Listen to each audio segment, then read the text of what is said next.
we're just not in a position now to be selling anything else currently. I've told the customer that we're having an issue with it. I don't think they're going to take it very well. 3 or 4 weeks ago, we had a chap who kept coming on to the pitch, and I'll say I had a bit of a swagger of him, mainly because he was drinking quite a lot of lager.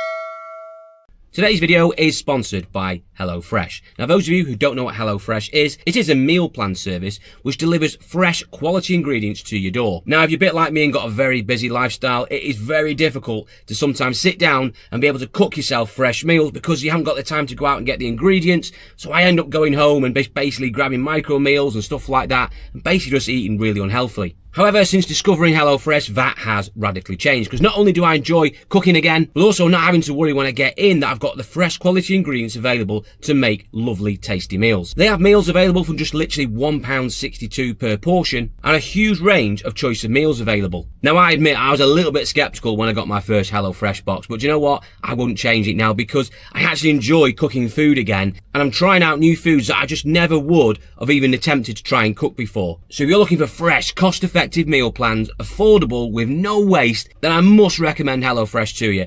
And best of all, at the moment as well, they've actually got a discount code for Car UK viewers. You will actually get 50% off your very first order and 20% off any subsequent orders as well. By using the promo code on screen now, you'll get that amazing discount for being a Car UK viewer. There's also a QR code here as well where you can scan and get yourself over to the HelloFresh website. The link is in the description. Click on that link, get yourself over there, start getting involved in cooking again, creating fresh quality meals by getting involved with HelloFresh today. Morning all, welcome back to the Car UK channel. You join me here at the car pitch where we're dealing cars under £5,000 retail. So how has the week been? Well, to be honest with you, it's not been a great one. It's been one of those really horrid weeks. Plenty of sales going on. We've actually sold quite a lot. In fact, we've sold far too many, and it's been going on now for a good couple of weeks. And so we've got to the point now where between us selling so many cars and issues that the cars that we've been faced with are throwing up, i.e. in prep, we're just not in a position now to be selling anything else currently. And I've basically just decided to stop advertising any vehicles until we get this backlog sorted out. I mean, to be honest, I'm actually tempted not even bother to open up tomorrow, which is a Saturday, because we just can't cope really with any more sales at the moment, because it's nice to have them, but when they need the cars tomorrow, we just can't get them through the workshop quick enough. And we've just had one of those weeks where we've just had real bad luck when it comes to prepping vehicles, where costs have just gone really out of control. But that aside, we have had some progress this week, and we have managed to get some cars out, and some more cars which are being collected tomorrow, which is good. And we actually have been buying 1 or 2 vehicles as well. Plus, I'm sure all of you want to know from our last video, update video, what happened to the chap who bought the Citroën DS3, the man who had no driving licence and was a little bit intoxicated.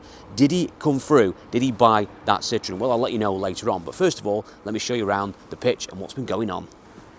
Right, we'll start with the positives. So, C1s seem to have opened up a little C1 dealership at the moment. This is a nice little row of C1s that are all going out tomorrow. We've got 14 plate one, 13 plate one there. These are Mark 1 facelifts, and the Mark 2 C1 as well, which is a 1 litre soft top.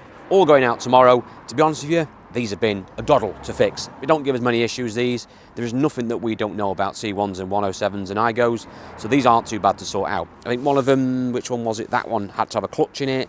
That one had to have an alternator. A couple of them had to have water pumps, but other than that, that's it. Servicing, general stuff, tyres, drop links, the usual stuff, under sealing that you do on the little C1s and IGOs, or what we do. So they're all going to go out tomorrow, and that'd be good news. We have also had a little bit of luck on some Ibifas, although one of them, which I'll get onto in a minute, is absolutely, well, just trying to kill me really financially, but these two have been all right. So this one is a little 11 plate one, a 1.4 copper model, which we had on sale for about a couple of days, and it was up for £28.95 on an 11 plate, nice thing. We had a bit of interest in it, and it sold last Saturday, so that was good news. That's going to be going out early next week. That doesn't really need too much, and we've got all the bits for it. This one never even made it on sale, so we picked this up on Tuesday from a local car auction, and I basically just shoved it in the corner, and we had a call from a customer who'd been in to try and buy this one, but by which point it already sold, for their son, and basically I told them that this one had arrived, it wasn't going on sale yet, it'd be ending next week. It is here, you're more than welcome to have a look at it, but we aren't quite there yet. And they came down, loved it. It's a FR model, which is what he wanted. The 1.2, this would be the TFSI engine, so the little turbo model. It was exactly what he wanted. So he's had that as well. Made a slight mistake on the price. I've done it too cheap for him. It was £200 too cheap. I should have put it up for 3,200 quid, not 2,995, but there we are. Never mind. Anyway, but the point is that those two have sold and are actually driving very well. And so far, from a minimal prep we've done to them and sort of job cars, they don't seem to be causing too many issues. I have had an issue with another iBeefer we sold, which is supposed to have been going out tomorrow. We've had to delay it, which is this 2013 plate Seat Ibiza 1.2 petrol, not the same engine as the white one. This is a normal aspirated 1.2 3-cylinder, which has been a absolute pain in the arse from the minute we got it in the workshop. Now, when we picked it up, I had no issues at all. Starting on the button, driving fine, no problems with that, just suspension issues. That was mainly the issue. We did decide when we got it on the ramp and went for the prep, this is after we sold it, and again, it was like the white one. It never actually made it on sale. It was brought in, popped in the corner here, someone came in, asked if we had an iBeefers. I said, we haven't got any on sale, but we got this one going on sale soon. They looked round it and said, yeah, we'll have it. We'll put deposit down on it, no rush, get crack on with it. Gets it on the ramp, starts getting to work on it. It's had suspension stuff on it. We had to put some new wheel trims on it because, well, the old ones apparently were horrible. It's had some tyres on it. All that sort of stuff needed doing. We also decided to put a clutch in it while we're there because I was a little bit sort of iffy on the clutch. It was probably okay, but it was a bit high. I didn't think it was going to last, so I thought, sod it, we'll put a clutch in while we're there. So we put a clutch in as well, did all that, got it all done and dusted, got it MOT'd as well. Oh, it had shockers as well, had shockers all around. I had it all MOT'd, sent it away, passed its MOT, come back with an advisor on a tyre, which we rectified because we missed a nail in the tyre, one of those things. But we got it done and parked it up, ready to be cleaned today.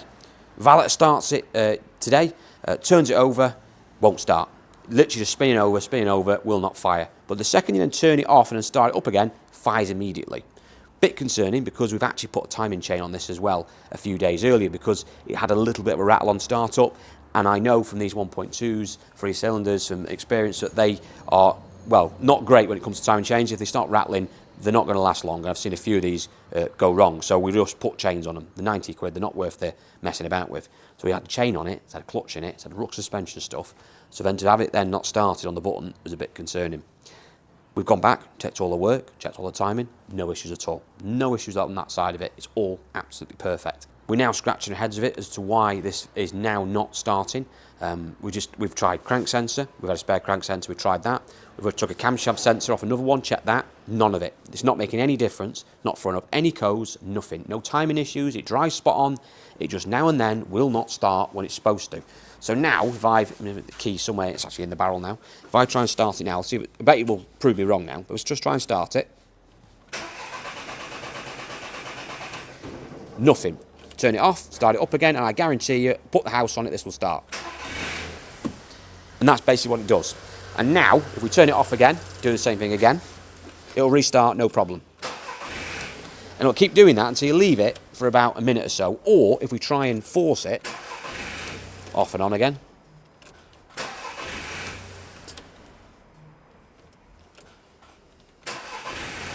Now, see, it's behaving itself now. But the point is, if we leave that now for a few minutes, go back to it, it'll do the same thing again. It will spin over and over and over and over, do nothing, and then as soon as you let go and start again, turn it over, it will fire straight away. Drives fine. Like I say, we've got no engine lights on, no warning lamps or anything like that, no codes, absolutely sod all. I don't know what's wrong with it. Valet says that it did do it to him once already before we even did the chain, so he reckons it was already doing it prior to that. We don't know for sure. So we don't know if it was an existing fault that was already there, us changing the chain, which we were going to do anyway because it was rattling, has caused it or not, we don't know. It's just an absolute mind puzzler, and it always happens as well when your car's about to go out. It never happens when you've got a week left to fix it. It's, throwing itself up now. So I don't know what's wrong with that. It could be a key issue, but then again, we've tried another key and it makes no difference. It could be a mobiliser issue linked to the key. Who knows? We just don't know. So we're going to have to get an auto electrician in. I've told the customer that we're having an issue with it. I don't think they're going to take it very well. Neither would I, because the end of the day, what are we supposed to do? You know, they want the car tomorrow, but we can't send it out like that because although it starts, runs and drives, it's not starting on the button. Well, not every time anyway, so it's just not good enough. So we got to get it sorted. So I'll have to have a chat with them later on before I go home and see what we can do with that, because ultimately we need to basically now have to get it to an auto electrician and let them sort it, because we could be, well, we already have been throwing money at it for parts and not getting anywhere with it. And that is what has basically been our week has been like. It's just had a ruck of bad luck. Blue Astra behind me as well on the other ramp. That's actually been fine as in regards to work on it. It just needed a lot more work than we first thought. So we had to have paint done on it, which we're aware of. But mechanicals on it, my word, it needed, rocker cover was leaking, had an oil cooler leaking as well, or some pipes were leaking on it, coolant pipes. Then we've had to flush it out, and every time you flush it, I'm trying to never quite get all the residue out of it. It's just taking forever to sort. And then when we finally get it all sorted, we can't get an MOT booked in because our tester is off this week on a holiday, which is fair enough. But I mean, it's just... just took so long, and the budget as well for that car has just gone completely out the window. The margin that I'd like to get out of a car like that, it's probably been halved by needing far more parts than we first ever envisaged. Now maybe we're just having a little bit of bad luck this week, who knows, but I have got an ongoing theory that I feel as though that these older cars now are just, I don't know, they just don't seem to be as well maintained as they used to be. Every time we're getting stuff in, it always seems to be needing far more work than we ever first envisaged. It's almost like people are keeping these older cars until literally they're not financially viable for them to fix. So then when they end up with chaps like me who are going to fix them up, who obviously can fix these up a lot cheaper, we're just buying the parts and using our own labour. So it still makes sense for us, but they're just having to need so much work just to get them right again so people can get a good fair few years motoring out of them. I don't know about that, it's just my theory. I don't know if any other traders who watch my programme are out there having the same problems, of they're having to spend a lot more money on prep than they otherwise were. And bear in mind as well, we also spend quite a bit more on prep than usual because we don't try to take things to chance and do a lot more work than really we probably should, but we just want peace of mind. But there we go. Anyway, let me show you a nice little Part X actually to cheer myself up that has just come in. And this was a rare one for me, a VW Tiguan. Now I actually sold a little Hyundai and took this in part exchange, which was quite a strange one, because usually you wouldn't get someone coming out of a Tiguan into a little i10, but this lady was wanting to do that because this is failed its MOT. And it's failed its MOT on some corrosion to the rear, well I say subframe, but it's not actually the subframe, it's the rear cups. They've marked it down wrong, but it's the rear cups where the spring hangers sit, which you can buy, you just bolt on, so I don't know why they've classed it as a subframe, there's nothing wrong with the subframe. But nonetheless, it still needs the work doing, and we need to sort it. So we are going to price up those bits and get it in. It is a 2-litre diesel. It's only done 90,000 miles. Has got a private plate on it. It's not 04 plate. I think it's on a 59 or a 10. And it's yeah, it's a 4-wheel drive one as well. 4-wheel drive, which usually we would send abroad, but we don't seem to have got any interest from our usual 4x4 people who export these. So sod it, we'll go on with it ourselves. So it's done 90,000 miles. It's 6-speed, 2-litre diesel, which is generally a half-decent engine. The old 2-litre PD. And it drives reasonably well. It could do with a prop shaft bush, though, I've noticed, when we got underneath, because it's a little bit, well, you can feel a little bit of vibration when you're driving it, and I think it's been advised on the MOT as well, some other bits. So there was a bit of work to do to it, but we got it at tasty money. We got it very, very tasty money, because no MOT on it, almost condemned it, really, the MOT station who we went to. They were a bit strict with it, to be fair. I think they were being a bit naughty, if I'm honest with you. But if we throw the money at it, I think we can make a nice shilling out of that. So not perfect. I think there's a few little bits we might have to do to it on the paint side, but we can make a car out of it. Other things as well, we've been buying Astras. We've got some Astras in. So we've got the red one back finally from paint. This is a nice low mileage red Astra we bought off a lady locally, so the sun's glaring there. Astra Estate, so we've done 50,000 miles. She's had it for about 8 years on a 65 plate. So we've just got that, well, nearly ready. I've just plonked it in the gate for now, because like I said, I'm not really advertising anything at the moment. And I've just got to finish off, it's only just landed, so buffing it. And also, I've got these as well, the reflector and that chrome bit, brand new in there from Vauxhall. So I'm going to put them in a minute. Had the wheels all redone. They were all a bit lacquer peeled. So I had all them powder coated and done. And it's a nice old thing. And my last estate we had flew out the door. So we'll see how we go with that one. Another little Astra we've had in as well, which I'm really pleased we've got this one boxed off this week, is this one. It's a little like Astra Energy, 1.4 petrol, which has basically got a Corsa engine in grey, and we just put a clutch in it and another gearbox in it. So this is one we had, again, a lady locally was recommended to us, and we bought it off her. She's had it from brand spanking new from Vauxhall, serviced at Vauxhall all its life, and we bought it off her for, well, it was about £1,000 we paid for it. Oh, Needs a check strap on the door, by the way, which is also in the office. I'll remind myself to do that on Monday. Done 91,000 miles. Needs a door check strap, but it doesn't need a clutch because we put a new one in.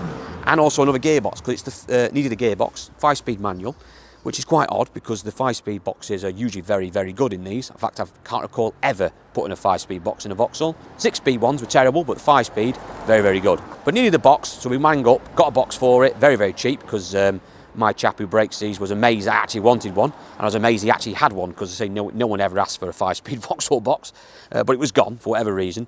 So we put a nice shiny box in it, and a new clutch, and it dries like the day it was new. Superb thing. I put it up for, I think, 2,995, is it? I think I put it up for 2,995, or we'll put it up a bit more than that. We've been a bit more greedy. No, 2,995. So for one owner car with a new clutch in, yeah, I think it's a good value. Just need to get that door check strap put on it. Other things briefly we've been working on, and also sold actually as well. Little Nissan Note. This never even made it on Facebook. Didn't need to really, because we get asked every day for automatics. So this is a little cheeky little 1.6 automatic Nissan Note. Bit of an old bird she is, but only done about 70,000 miles, and I sold it to a customer when we first opened here about 18 months ago, and she brought it back to us because she's now got a car through via work and doesn't need it, but she was really nice about it, brought it back to us, made an offer. I paid actually decent money for it because it's an auto, you just can't buy autos, and we put it straight up for sale, give it a quick clean, and it's sold in a couple of days. Got a chap coming down tomorrow just to finalise that one, but he's put a deposit on it, so that should go out next week as well. We've also got on back from the paint shop a little Fiesta, which I haven't advertised yet, a little blue one, 1.2 petrol with the 1.25 Zetec engine in, 3-door, Irish plate on it, which I'm having taken off because I can't stand Northern Irish plates. They are a pain in the arse on the mainland to sell a car with Northern Irish plates because they always just don't look right, and it's on a 10 plate, so it'll look better on the 10 plate. So we'll get that sorted and finalised next week. But it's a nice clean car. Fiestas for us, they just fly out. So as soon as we get that advertised, I no doubt we will get that sold pretty much straight away. The only thing left to do on it is to give a bit of a buff and a polish, because it just needs a little bit of attention here and there. Just wants a good mop over, and one of the wheels, I think it's on the driver's side actually, wants a refurb, but the rest of them are all right, so we'll get that up for sale. So we've got, like I said, plenty around us to be getting on with, and we've still got some cars from the other week we haven't sold as well. So and also as well, I forgot to mention, a lot of cars in the corner. A lot of these are actually sold, so the ruck of these are sold. Then a few of them are new part exchanges that have just come in, so we've got to get them turned round. But of the stuff that was sort of lingering, well, I haven't made much progress on that in the last week or so. I am digging out my Nissan Qashqai on Monday, because I've got a trade man who's going to sort that out for us. I am going to get this Astra in the next week or so, because that's been lingering around since Christmas, and it shouldn't be. It shouldn't have been, sorry. That's only going to be a little cheapy. We've done 60,000 miles, and I've got everything for it. Even my mirror caps, I've even got them. So I need to dig that out. I've got a Hyundai iX20 there, it needs a chain, which will like instantly sell as soon as we get that out, because they are good sellers. So I'm going to make some progress next week, but I can't get anywhere near these at the moment because we're just too inundated with all the sold stuff as mentioned. And them sold cars have been stressing me out, so when we get rid of a few of these tomorrow, at least these 3C1s, we'll create a little bit of space. And then on Monday, well, we can deal with the rest of them. To be honest, there's not many left then. We've probably got about another 4 left to go out. That's excluding the IB, for which, to be honest with you, I'm not sure what we're going to do with that now. We're going to have to get that off to an auto electrician. So we might have to refund the guy's deposit and be honest with him and straightforward and just say, look, you're either going to wait for it, or we're going to have to refund you and apologise. There's not much else we can do, but I can't send a car out. It's not starting right because it's just not the right thing to do. But once I've got all that sorted next week, and I really do hope we can get a lot of this sorted, I will de-stress a little bit, because to be honest, when you have a week like this, it is really, really frustrating. It really takes it out of you, especially when you get stuff like that where it's completely out of your control. But anyway, moving on, let's talk about something a little bit more entertaining. The Citroen DS3. Now, you might have noticed it actually wasn't on the fronts there. Does that mean that the guy came for the car? Let me give you the backstory. So, about 3 or 4 weeks ago, we had a chap who kept coming on to the pitch, and I'll say he had a bit of a swagger of him, mainly because he was drinking quite a lot of lager. But on all serious note, he is known as a little bit of a drinker in the area, and we had seen him going past, well, pretty much since we've been here, the last 18 months to 2 years. But on this occasion, about 3 or 4 weeks ago, he actually came in, and he was actually looking at a C1 convertible, which we just seen outside. And he kept asking, can he buy it? And he'll buy it now, and can he, he wants to put an offer in, trying to chip me like 300 quid on it. And I just thought, without being awful, I've got a drunk man in front of me offering to buy a car. I don't think I want to sell it him. So I pushed him away sort of politely and said, no, go away, think about it, blah, blah, blah. But this kept going on for about a week or so. And after about 2 weeks of him keep coming back and trying to buy the car and me sort of fobbing him off, one day he caught me, just on the day actually when we brought a red DS3 through the workshop and done, put it out on sale, and he saw it and his eyes lit up and he came at me, this time actually sober for a change, and said to me, I'm genuinely serious, I want to buy this car. So as I mentioned in one of the last update videos, I just went, sod it, do you know what, fine, you want to waste your money, you want to buy the car, no problem. So I took this 200 quid deposit off him, got him to fill out a slip and sent him on his way. Now, to be honest with you, I was a bit sceptical because I didn't think he was going to come back, but he genuinely, definitely wanted the car because he actually came and completed the purchase. Turned up with a big chunk of money, enough to choke a donkey, purchased the car, signed all the paperwork, and he got us to deliver it. And I had to make sure that I delivered it as well because I wasn't going to let him drive it away because I don't think he got a driving licence. So there we are, nothing surprises me in this game anymore. Like I said in my last video, it turns out that this chap has got form for buying cars, just sits them on his drive, lets them rot away, and then he just buys another one. So there we are. It's a real shame actually because the DS3 actually turned out to be a really belting car once we finish with it, but there we go. Other than that, we haven't had any other characters on the pitch lately. No man on bike or lady on bike, they seem to have disappeared. Although we did have a pigeon that turned up the other day on the pitch, as you can see here. You're right, mate. You want to buy a car here, mate? Can I help you? Excuse me, where are you going? Whoa, where are you going? I want to be your friend. No, I'm not trying to be a pushy salesman. Whoa, I want to sell you a car. Do you want to sell you a car? Sadly, didn't land that sale there, but I think he'll be back soon, so we'll see if we can try and get him next time. Anyway, thank you for watching this update video. If you haven't done so already, please like and subscribe to the Car UK channel. I do appreciate it. Thanks again. I hope you all have a great week, and I'll see you all very soon.